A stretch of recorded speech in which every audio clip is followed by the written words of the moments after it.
hapon, binaon ako sa hamon. Nais kong bumangon sa pangungot ng kahapon. Alaga ko sa bukirin, palaging sakitin. Baboy, kambing at inahin, ulang sa vitamins. Ngunit buti na lang may King's Vita Plus, complete essential vitamins, probiotics, minerals. Ilipagin ko ang hangganan ng langit upang ang tagumpay aking makakamit. King's Vita Plus, ang aking hari, ngayon aking alaga ay laging healthy. King's Vita Plus ka na, King's Vita Plus ka na, King's Vita Plus ka na. Lipanin ko ang hangganan ng langit upang ang tagumpay aking makakamit. King's Vita Plus, ang aking hari, ngayon aking alaga ay laging healthy. King's Vita Plus ka na, King's Vita Plus ka na, King's Vita Plus ka na. King's Vita Plus ka na, King's Vita Plus ka na, King's Vita Plus ka na, King's Vita Plus ka na.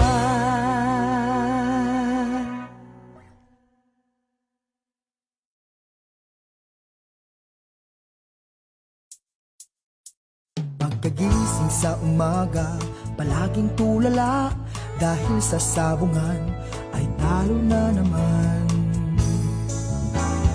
Pare, huwag problemahin, dahil problema mo'y sasagutin. Pare, manok mo'y painumin ng intenso panalo. Manok mo'y agresibo, palaging panalo. Sa intenso panalo, ang manok mo'y walang talo. Subok at sigurado, tunay at garantisado. Sa intenso panalo, ang produktong makabago. Kaya't sa intenso na tayo, sa intenso panalo. Ang manok mo na pula, siguradong ubra, kumpletong vitamina, tsak panalo ka. Plus Power Stag Premium, sagana to sa calcium, minerals, zinc at protina. Intenso panalo na tayo, sa intenso panalo. Ang manok mo'y walang talo. Subok at sigurado, tunay at garantisado. Sa intenso panalo, ang produktong makabago. Kaya't sa intenso na tayo, sa intenso panalo, sa intenso panalo.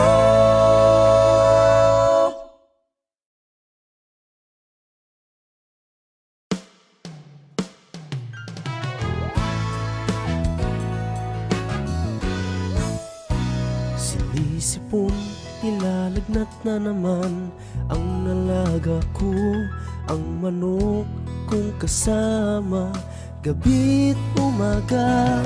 Buti na lang may panamos, gumaling agad aking manok. Unti-unting bumabalik itong aking ngiti.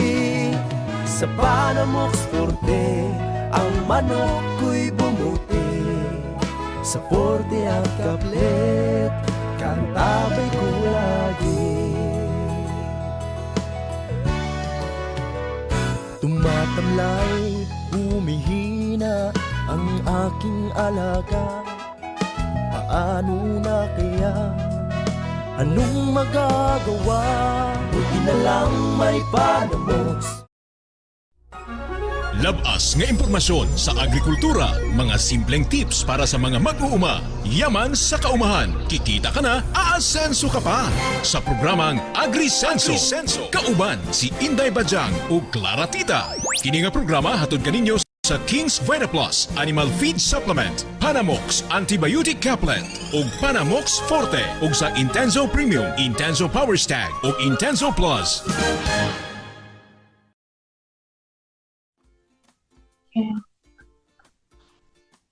Magandang araw Luzon, Visayas at Mindanao. Welcome po sa ating programang Agrisenso sa Agrikultura. Aasenso ka, kasama po ang inyong Clara Tita ngayon. Okay? Maraming salamat po ha sa mga patuloy po na mga nag-like at nag-follow po sa ating Facebook page na sa Agrisenso sa Agrikultura. O, diba? Nasa 25,000 followers na tayo. Sa mga nakikinig sa atin ngayon via Kings Radio Stations mula dyan sa Iloilo, sa May Shaton, sa Himalalod, sa Cebu Province, ganun din po dito sa Surigao area at Agusan at Davao. I-like niyo po ang aming Facebook page sa Agrisenso ha, para po ay naman madagdagan ang ating mga followers at mas maparami pa yung kumbaga ma-share natin yung good news po sa pagsasaka. Okay? Sa farming, of course. Okay? Kumusta po kayong lahat? Sana po ay nasa maayos po kayo na kondisyon ngayon habang kumakain. Kung ano po yung mga kinakain nyo ngayon, na mga kung agahan ba yan, pananghalian o hapunan, depende kung anong oras kayo na nanood sa ating video ngayon. Pero sa lahat po ng mga tumutok po sa atin every afternoon, every noon time, maraming salamat po dahil kasama ko po kayo sa ating advocacy po para sa ating mga magsasaka, di ba? So of course, ang programang Agrisenso ay ginawa po ito para po ay mabigyan po ng tugon lahat ng ating mga magsasaka, yung ang kanila pong mga karanasan ay mai-share dito sa ating programa. At kung meron pong mga programs and services na pwede nating ma-announce, ay nandito po ang ating programang Agrisenso. And bukod po dyan, meron din po tayong mga invited na mga guests. Sila po yung ating mga resource person para po ay may bahagi po ang kanilang mga experiences sa pag-aalaga ng baboy, pag-aalaga ng manok na pwede nyo pong mai-apply sa inyong sariling bakuran dyan sa inyong farming. O, diba? So parang exchange of ideas lang tayo para po ay ma-improve natin po ang ating pagsasaka, pag-aalaga ng manok, pag-aalaga ng baboy. Kasi of course, ang inyong kapartner sa pag-asenso, ang ating mga produktong King's Vita Plus, Animal Feed Supplement, Panamox Couplet at Panamox Forte, Intenso Products at ang Worms to Go. Okay? So I think ready na ang ating Agri-Unique Chika for today. Alam kong excited kayo sa ating Agri-Unique Chika ngayon dahil i-feature natin kung ano ba yung mga dapat nating gawin para ay yung mga dapat i-consider natin sa paglipat ng ating mga native na baboy sa ating free-range area. Okay? Sa ating mga free-range area. Okay? So, if ever kayo po ay merong mga native na baboy dyan, na kung gusto niyo i-free-range sila, why not? As long as meron po kayong enough space doon sa inyong area or bakante lote. So ito, tunghayan nyo po ha sa ating Agri-Unique Chika ngayon courtesy of Mangunguma TV kung ano po yung mga ginagawa niya, ano po yung nagawa niya or ginawa niya para po ay mapaayos, maganda po ang paglipat ng mga native na baboy sa free-range area. So ayan, roll VTR!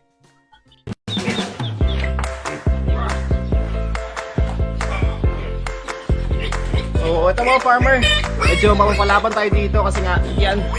So, sobrang bigat na nila. Yun lapad ang likod mga farmer. Oh. Yun. Hindi halatang native.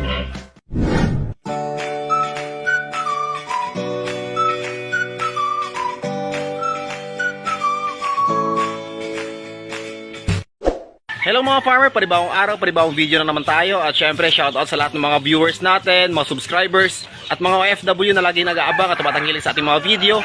Yan, so mag-ingat po tayong lahat parati kung ano man yung ginagawa natin ngayon. At shoutout po sa inyong lahat. So maraming salamat sa inyong suporta na binibigay sa aking channel.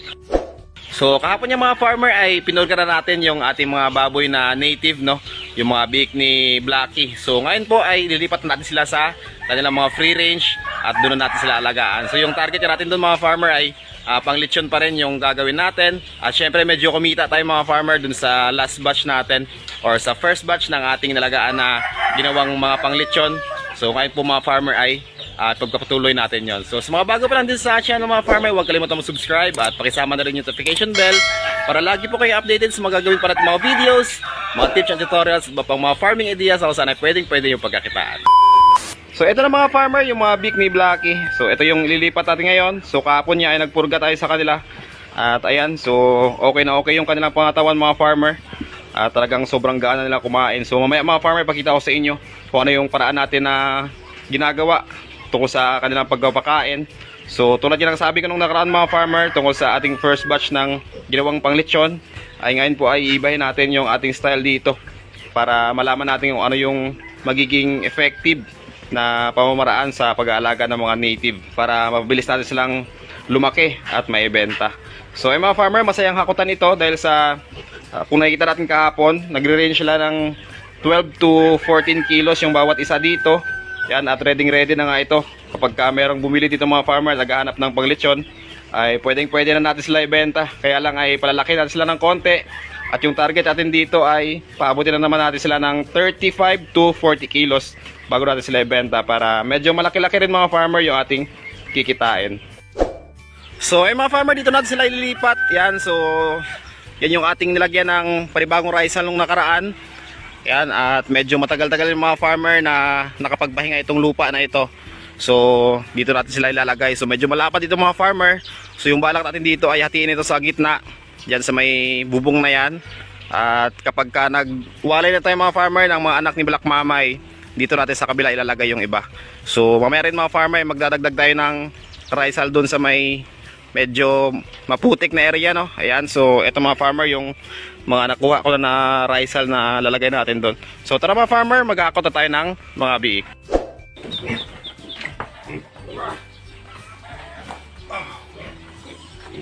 So ito mga farmer, medyo mapapalaban tayo dito kasi nga yan, so sobrang bigat na nila. So pwede na nga itong ibenta na panglit ng mga farmer, yung mga ganito kalalaki, yung nasa 12 to 14 kilos. Ayan o, let's go.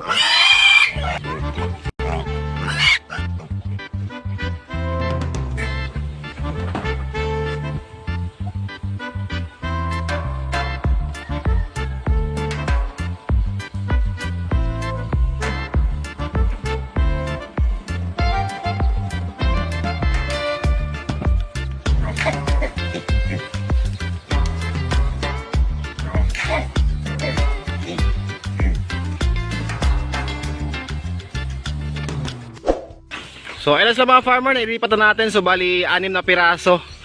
Yan, so ngayon po ay meron na namang laman yung ating malaking free range na ito.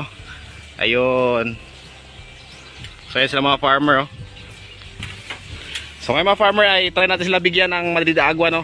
So dito lang mga farmer sa gilid ng kanilang kulungan, marami tayo ditong tanim na Madrid Agua. Yan, so sa katulad mga farmer, marami sa atin na nag-order nito. Kaya lang kasi ngayon ay stop muna tayo kasi nga wala na tayong cuttings na available. Yan, so update na lang po ako sa inyo kapag meron na ulit. So ayun mga farmer, sobrang lalago nila. Kasi nga yung nilagay ko dito mga farmer na bilang pataba nila ay itong mga rice mga farmer na kinuha natin dito. Yan, so ito yung tinanggal natin dito mga farmer na rice na parte. Yan, so sobrang tataba kasi yan mga farmer kasi nga may halong dumi na nila. At talagang maganda yan sa mga halaman natin. So ito yung isa sa mga ginagawa ko na pataba dito. Ayun, oh. So ngayon ay kukuha tayo mga farmer ng dahon nila. So ganito lang mga farmer, kukunin natin yung mga matatanda na dahon. Yan, so freshly picked yung ating Madrid Agua. Yun. So talagang sinadya namin dito mga farmer na dito namin itanim ito para pag nagbigay kami sa aming mga alaga na native na nakakulong dito ay dito lang kami kukuha. You know, sobrang lalaki ng mga dahon mga farmer. Yun. So isa ito sa mga paraan namin mga farmer para makatipid sa pagkain nila. So ito rin yung ginawa natin nung nakaraan doon sa first batch ng ating mga native na panglitsyon. Yun. So tara mga farmer, bigay natin. Yun. So medyo nanibago kasi sila mga farmer. Yan. So lumalapit na sila. Yung iba kasi andon, so medyo marami ng mga damo doon. So pinupuntahan nila kasi gustong gusto nila mga farmer yung mga damo-damo na yan. Pero yung iba dito ay ayan, so kumakain na sila. Yun. So ang saya nila tingnan mga farmer. So maya maya ay magpe-prepare tayo ng kanilang pagkain mga farmer. Kasi nga nasa transition stage pa lang sila ngayon tungkol sa ating pagpapakain sa kanila ng feeds. So ngayon mga farmer ay magpapakain na tayo ng ating mga nilipat na native doon, no? So tulad ng sabi ko kahapon mga farmer ay nasa transition stage pa lang sila ngayon ng kanilang pagpapakain. So nasa 56 days. So kahapon tayo mga farmer nagsimula ng transition ng kanilang pagpapakain doon sa kanilang feeds. So yung ginawa natin kahapon mga farmer ay 75% ng pre-starter, then 25% ng starter feeds. Yan, so yun yung tinatawag ng mga farmer na 3-day rule din kasi nga 3 araw natin silang sasanayin kapag nagbibigay tayo ng mga bagong feeds. So applicable po ito sa lahat ng ating mga alaga mga farmer kapag gumagawa tayo ng transition sa kanilang pagkain. So dito mga farmer, sa ngayong araw na ito ay yung gagawin na natin ngayon ay 50-50, no? So 50% na ng starter feeds saka 50% ng pre-starter feeds. So yung pagkain natin sa kanila ngayon mga farmer ay tag 1/2 kilo, no, sa isang araw sa isang baboy. So nasa 6 sila. So ibig sabihin mga farmer nasa 3 kilos yung pinapakain ko sa kanila. So 1 kilo sa umaga, 1 kilo sa tanghali, tsaka 1 kilo sa hapon. So yung ating ratio nga ay 50% to 50% ng feeds. Ayan. So ito mga farmer, meron ako ditong kalahating kilo ng pre-starter feeds, no. Ayan. Yan, so pre-starter feeds, so halata naman na mabango siya.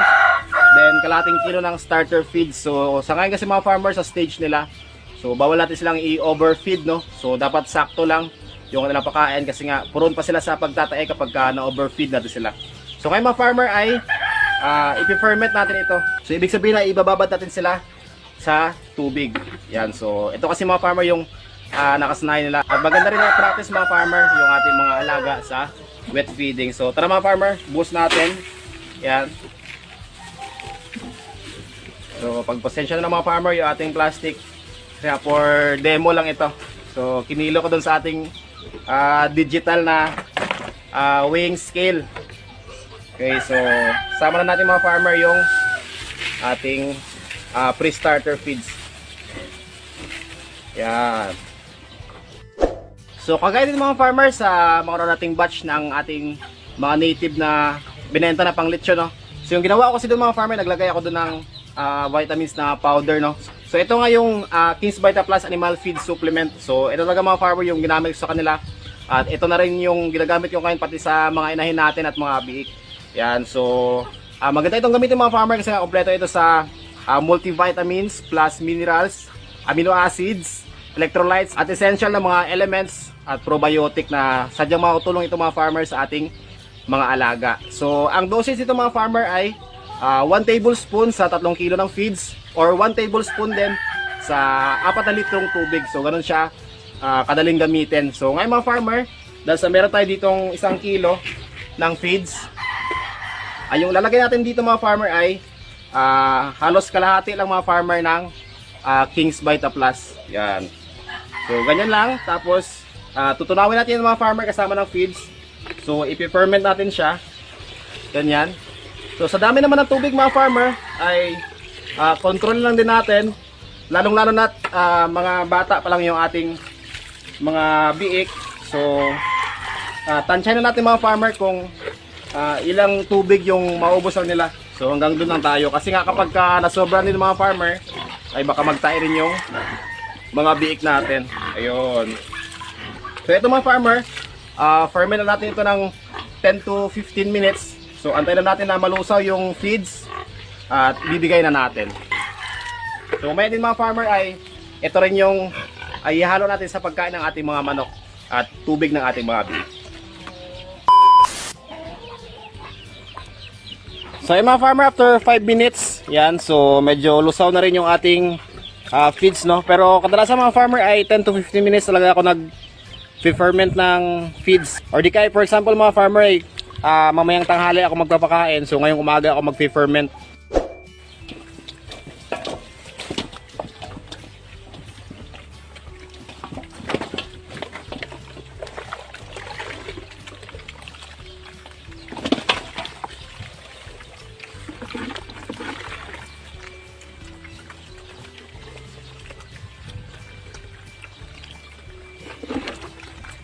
So yung mga farmer, kumakain na sila, no? Ayan, so gustong gusto nila yung ating ginawang fermented na feeds, you know. So sa pagpapakain naman mga farmer, sa dami naman ng pakain, so marami kasi nagtatanong sa ating mga farmer kung ilang kilo daw yung nauubos ng isang baboy. So minsan mga farmer ay sinusunod natin yung feeding guide, no, na nakalagay dun sa mga sako ng feeds na ating binibili. So minsan kasi mga farmer ay nakadepende talaga sa kakayanang ubusin ng ating mga alaga. So di ibig sabihin na yun yung nakalagay sa ating feeding guide mga farmer ay yun na yung susundin natin. So yun nga po, guide lang po yun. So minsan ay yung nakalagay sa guide ay di nila kayang ubusin or minsan ay kinukulang sa kanila. So nakadepende po talaga dun sa kakayanang ubusin ng ating mga bik. So dapat ay obserba natin sila kung maubos pa nila yung binibigay natin or hindi. So kapag hindi ay kailangan nating bawasan, at kapag kinukulang naman mga farmer ay kailangan nating dagdagan. So yun lamang po. So kung maalala nyo mga farmer, sa first batch ng ating mga ginawang panglitsyon na mga native na mga big mga farmer ay pagkawalay natin sa kanila ay automatic na nag-mix feeding agad tayo, no? So umabot kasi sila ng 25 to 30 plus kilos yung 2 buwan tsaka kalay. So ngayon po ay babaguhin natin yung ating style ng pagpapakain sa kanila. So gagawin natin, paabutin natin ng 1 month mga farmer na pure feeds yung papakain natin sa kanila simula nung nilipat natin sila. At kapag dumating na mga farmer sila ng 2 months, ay doon na tayo mag-start ng mixed feeding. So obserbahan natin mga farmer kung ano yung magandang technique para yun na yung susundin natin. So ngayon naman mga farmer, maglalagay tayo ng tubig dun sa ating piglet drinker, no? Yan, so meron tayo dito mga farmer na 4 na litrong tubig. Yan, so malinis sa tubig mga farmer. Then lagyan natin mga farmer ng 1 kutsara ng King's Vita Plus. Ayan, so tutunawin na natin ito. At ito yung bibigyan natin mga farmer araw-araw dun sa ating mga alaga. So ito rin mga farmer yung ginagawa ko sa patubig na nilalagay ko dun sa mga manok namin. Kasi nga ngayon po ay nagpaparami na tayo ng mga manok. At yun yung tinitingnan din natin na magiging source of income, or yun yung magiging isa sa mga alagaan natin mga farmer. Yun. So ito yung pinapainom ko mga farmer halos araw-araw sa mga biik natin. So merong nagtatanong kung ano yung sikreto natin. So wala na pa tayong sikreto mga farmer, tamang pag-alaga lang, tamang kaalaman, at syempre pagbibigay ng mga dapat na kailangan ng ating mga alaga.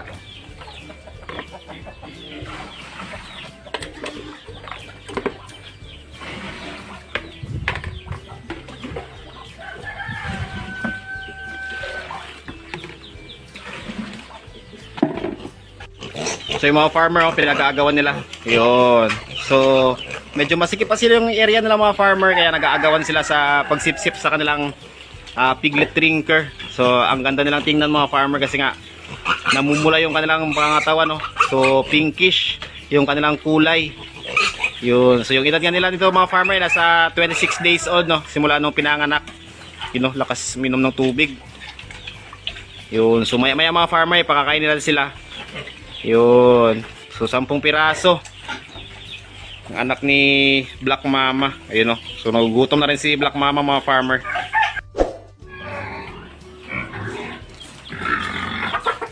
So yung mga farmer, pinakain na natin yung ating mga last batch na anak ni Black Mama. Yun, lapad ang likod mga farmer, oh. Yun. Hindi halatang native. Ito pa isa. Yan, so parang walang nakuha mga farmer sa nanay nila na native sa kanilang katangian ngayon. So talagang mapepeke ka nito kapag wala kang alam sa kanilang pinanggalingan. So ay mga farmer, mapakain na rin tayo ng ating mga sisiyo, no? Yan, so pinakarami na natin mga farmer yung ating mga manok ngayon. Yun.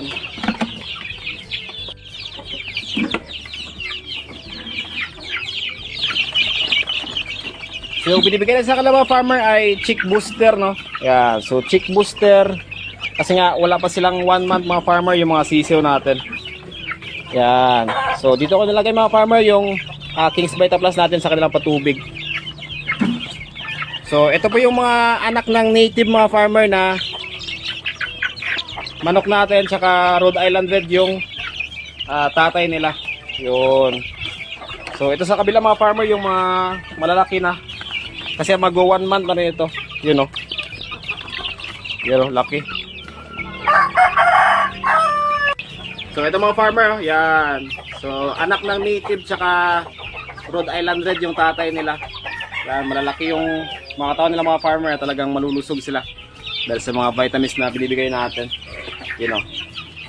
So, ang kagandahan kasi mga farmers sa mga upgraded native ay talagang malalaki yung lahi nila at saka syempre matibay sila, no, kasi nga nakuha nila yung kanilang resistensya dun sa kanilang nanay at yung laki nila mga farmer ay sa tatay nila na Rhode Island Red, you know.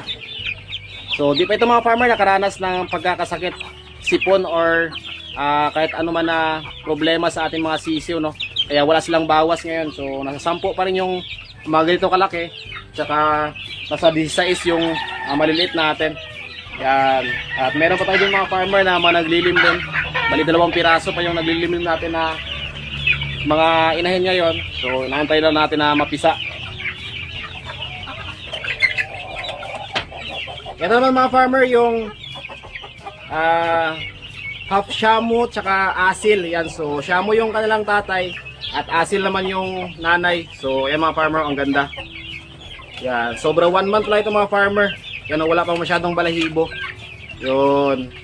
So binili natin ito mga farmer, 7 piraso yung nakasisiw na ito kasi nga balak natin mga farmer na pararamihin ito yung shamu at may lahi na asil. Ayun.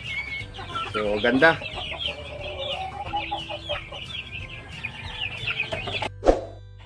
So update tayo mga farmers sa mga inahin natin na napakasta, no? So ito mga farmer yung pinakauna natin na inahin. Ito yung anak ni White Mama na ito yung pinakauna natin na nagpakasta na inahin. Ayan, so kung makita natin mga farmer, yan lumalaki na yung kanyang tiyan. So lumagpas siya mga farmer ng 18 to 21 days. So sa ngayon po ay nasa 26 days na siya na matapos pakasta natin. So unti-unti na lumalaki yung kanyang tiyan mga farmer. At di siya naglandi nung ika 18 to 21 days niya. So antayin na lang natin mga farmer yung ika 39 to 42 days niya para masigurado natin na talagang tuloy-tuloy na yung kanyang pagbubuntis. So dito naman sa kabila mga farmer, ito yung pangalawa natin na inahin na nagpakasta. Ito yung native natin na si Blackie. Ayan, so unti-unti na rin bumababa yung kanyang tiyan mga farmer. So kasabay niya ito si White Mama natin. So halos magkasabay silang tatlo mga farmer, isang araw lang yung pagitan. At ito naman mga farmer si White Mama. So nasa 25 days ng kanyang pagbubuntis. So nasa 25 days mula nung pakasta natin siya. So parehas lang mga farmer or magkasabay sila ni Blackie. At minomonitor din natin mga farmer at hindi rin natin nakitaan na naglandi siya ulit nung ika 18 to 21 days niya. So sana magtuloy-tuloy na. At ito na nga yung ika 11 na panganak ni White Mama kung sakali na matuloy yung kanyang pagbubuntis. So napakagandang lahi mga farmer at marami ng pera yung kanyang binigay sa atin. So ganito kaganda yung lahi ni White Mama. So landrace to mga farmer, pure landrace yung ating inay nito kasama nung kanyang anak na naunang nagpakasta. Yun. So ito naman mga farmer si Black Mama. So nagpapadede pa rin siya kasi nga nasa 26 days pa lang yung kanyang mga bik. At ngayon po ay sinasanay na natin siya na iwalay sa kanyang mga anak. Yun, so ngayon po ay nag-start na tayo ng ating 3-day rule na tinatawag or 3 araw ng pagsasanay ng mga biik para sa kanilang pagwawalay. So yan lang muna ngayon mga farmer yung update natin sa ating mga alaga, no? At abang ulit sa mga videos na ating lalabas. So marami pa tayong pag-uusapan. At pasensya na kayo kung medyo delay minsan yung ating pag-upload ng video. Pero pangako sa inyo mga farmer na lahat ng mga katanungan ninyo, lahat ng mga concern ninyo ay sasagutin natin yan. At gagawa natin ng video isa-isa. So ngayon po ay medyo busy lang. Di tayo makakagawa ng content ng dire-diretso. Yan, so bago tayo magtapos mga farmer, shoutout muna tayo sa ating mga sulit na subscribers, sulit na supporters na lagi nag-aabang, at syempre sa lahat ng mga OFW na laging na-inspire at tumatangkilik sa ating mga ginagawa rito. So ay mga farmer, marami naman tayong shoutout ngayon. So asahan nyo mga farmer na lahat ng nagpapa-shoutout ay i-shoutout natin yan. So yan yung bilang sukli ko sa inyo sa walang sawang suporta na binibigay nyo sa aking channel. So ayan, so shoutout kay Miss MM, kay Sir Alexander Hilario, shoutout din po kay Miss Amelia Ranle, ganoon din kay Sir Rodrigo Esplana, kay Sir Eddie and Luisa Mauricio from Dinalungan, Aurora, ganoon din kay Ma'am Josephine Namok at kay Sir Choi Tumabiao, kay Ma'am Jesslyn Stolioso na laging nagko-comment sa ating comment section, kay Sir June Gila, kay Sir Dandy na laging nanonood din na nasa ibang bansa ngayon, so mag-ingat ka dyan sir. Ganoon din kay Sir Melvin Agonia ng Nipawa, Canada, kay Sir Robert Ansion dito sa Puis, New Washington, kay Sir Macdo Allen, kay Sir Melvin Mirabel, kay Sir Suesha Bem Sanchez, kay Sir Kid Bautista, kay Marjon Calope and family, kay Sir Jun Gallardo and sa Gallardo family. Pabisita na rin ang mga farmer at pasubscribe sa mga YouTube channel nila Calvo Cob Garcia. So isa rin yan mga farmers sa nagko-content about sa pag-aalaga ng baboy. So panoorin yung mga farmer at bisitahin nyo kanyang YouTube channel. Ganon din kay Madiskarting si Turing, kay Ma'am Lynn Promdi, kay Tinigban Farm TV, kay Pobring Ilonggo Vlog, at kay Kabukid Joe Vlog. So yung mga farmer, maraming salamat sa inyong panonood. At sa mga gusto magpa-shoutout, ay comment lang kayo sa ating comment section. Para may shoutout kayo sa ating mga next vlog. At sa mga hindi pa nakapag-subscribe, ay pa-subscribe na din po para lagi po kayo updated sa mga gawin para at mga videos, mga tips and tutorials, at pang mga farming ideas na kung saan pwede yung pagkakitaan. So hanggang sa muli mga farmer, happy farming! Alright, happy farming! Salamat! Maraming salamat Maguguma TV, Sir Reynald. Uy, si Maguguma TV ha, ay taga-Antique yan siya. Oo, di ba? Ang pagkakalam ay taga-Antique, si Sir Reynald. Sana ay mag-guest natin si Sir Reynald ng live na live, yung hindi lang siya video. Para ay, if ever meron po kayong mga katanungan talaga sa pagbababoy, ay of course, ay direkta po niyang masagot yan lahat. Kasi based din po rin lahat yan sa mga experiences ni Sir Reynald ng Mangunguma TV. O, di ba? Yung isi-share niya sa atin. So, ayun ha. Yun po yung mga dapat niyong gawin sa paglipat ng inyong mga native pig sa inyong free-range area. Ano ba yun? Parang nawala ko dun. Anyway, so ayan, mula po sa ating Agri ni Chika, punta po tayo sa ating Agri Balita for today dahil parang meron na namang mga magsasaka ang nabibiyayaan ng isang multi-purpose dryer, pavement dryer, dyan po sa may parte sa Alyusan, Cotabato. So alamin natin yan mula kay Inday Bajang. Magandang hapon po sa ating lahat. Welcome once again. It's Inday Bajang, of course. Maraming salamat sa inyong patuloy na pagtutok sa ating programang AgriSenso with Clara Tita. Ayan.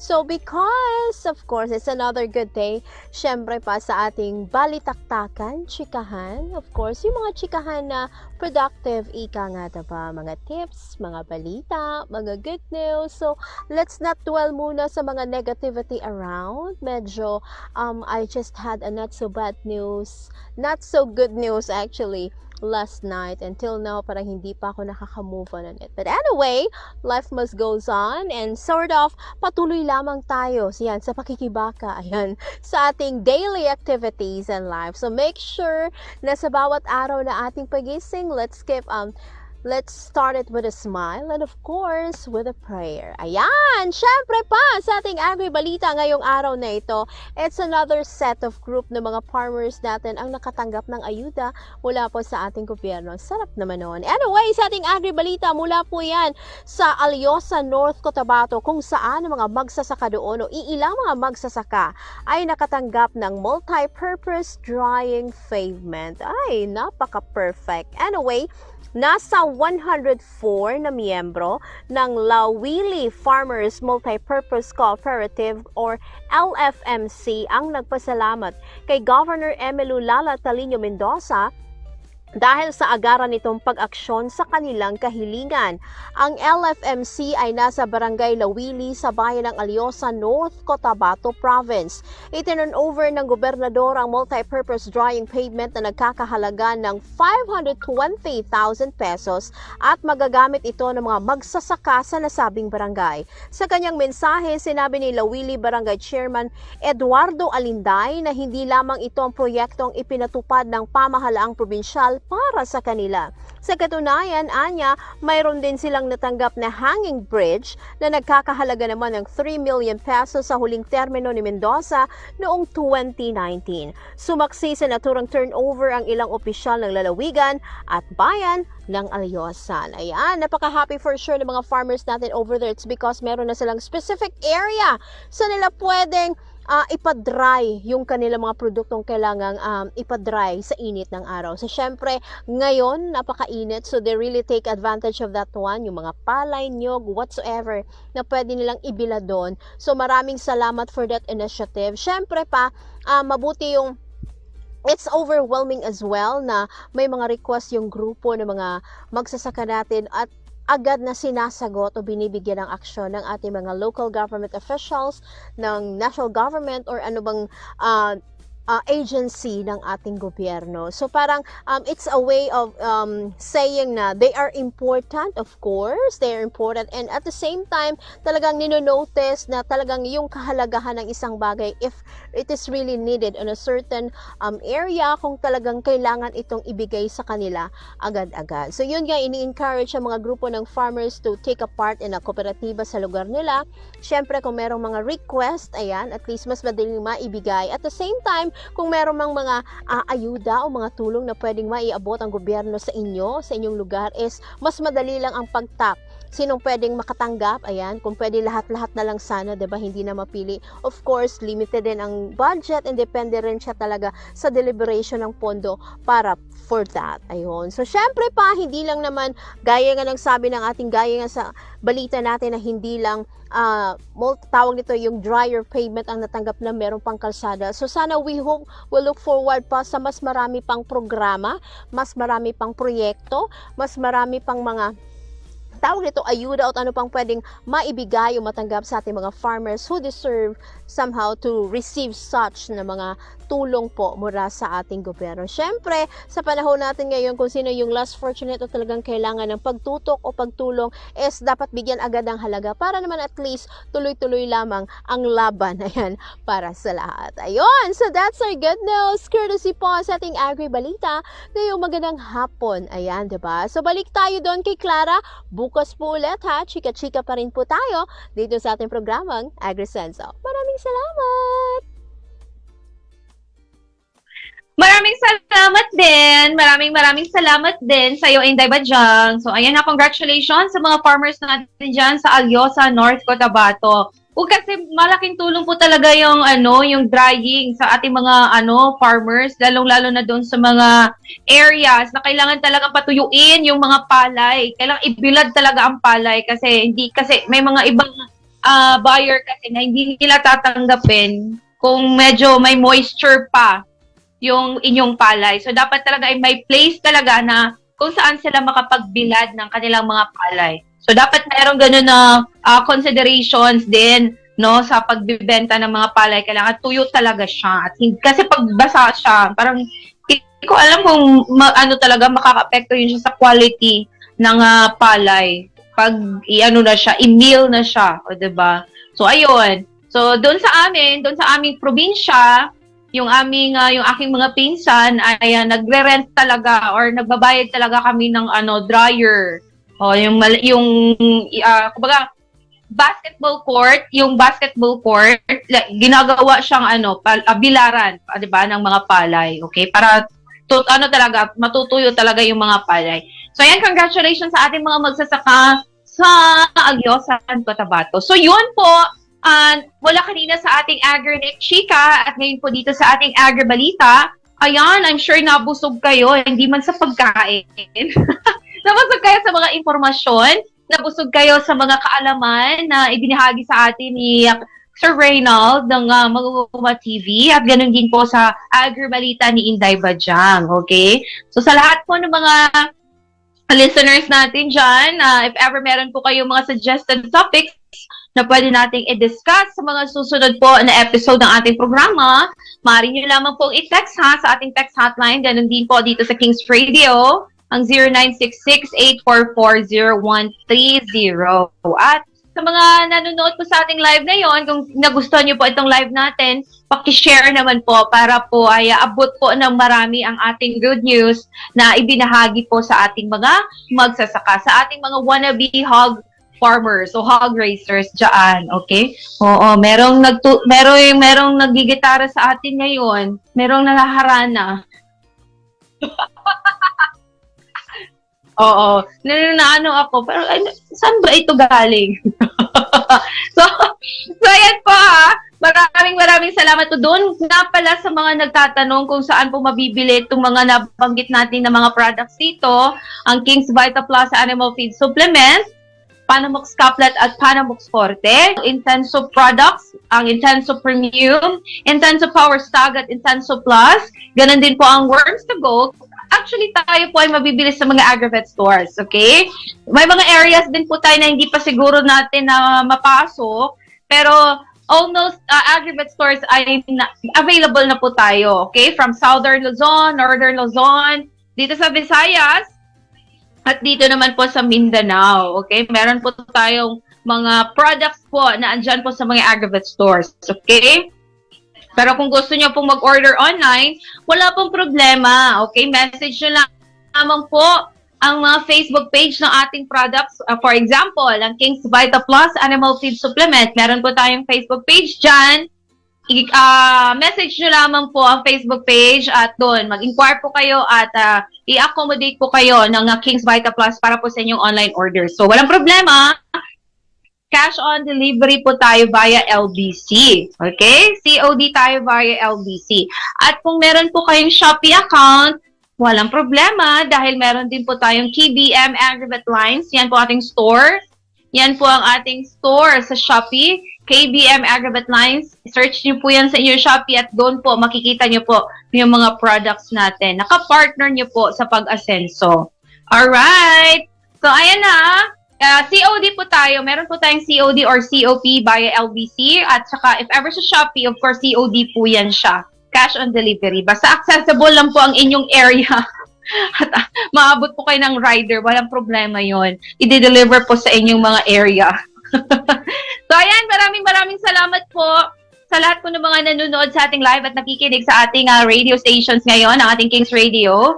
Sana po ay sa susunod po. Bukas po samahan niyo po ulit ang inyong Clara Tita para sa panibago nating chikahan sa hinggil po sa ating sa ating pagsasaka, sa ating mga magsasaka. Ayan po, good vibes lang po. Good vibes lang po tayo para po ay matuto po tayo at umasenso sa ating pagsasaka. Okay?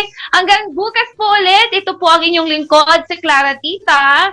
Dito lamang po sa nag-iisang programa para sa ating mga magsasaka at sa agrikultura. Wala nang iba pa ang AgriSenso sa agrikultura. Aasenso ka. Susunod po ang programang King's Afternoon Delight kasama si DJ CJ. God bless! Thank you so much! Labas nga impormasyon sa agrikultura, mga simpleng tips para sa mga mag-uuma, yaman sa kaumahan, kikita ka na, aasenso ka pa. Sa programang AgriSenso, kauban si Inday Bajang o Clara Tita. Kini nga programa hatod kaninyo sa King's Vita Plus Animal Feed Supplement, Panamox Antibiotic Caplet o Panamox Forte o sa Intenso Premium, Intenso Power Stag o Intenso Plus.